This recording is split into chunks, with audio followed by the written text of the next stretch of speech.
Tonight we are hearing exclusively from the widow of a Virginia corrections officer who was killed in an inmate attack back in November. Jeremy Hall's name was just recently added to a national memorial in Washington, D.C. WXI 12's Bethany Cates sat down with Dawn Hall at her home in Southwest Virginia.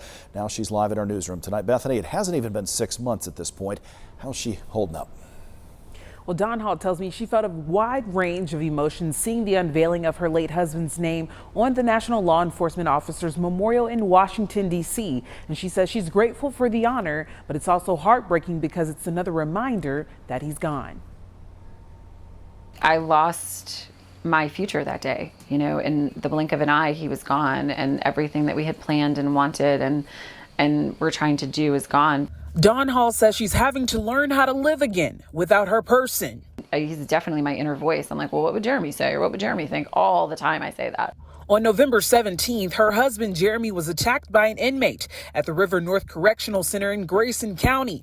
And now 5 months later, his name has been etched into a memorial wall in Washington, D.C.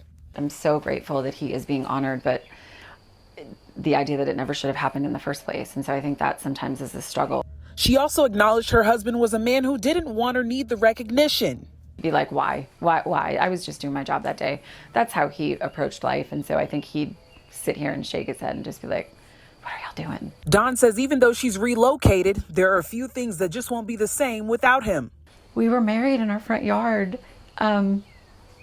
It's hard to see that every day.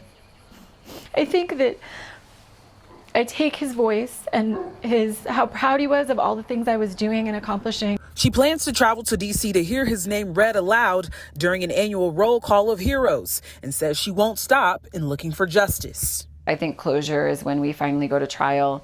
I think closure will be when there's finally some sort of information given to me about what actually happened that day.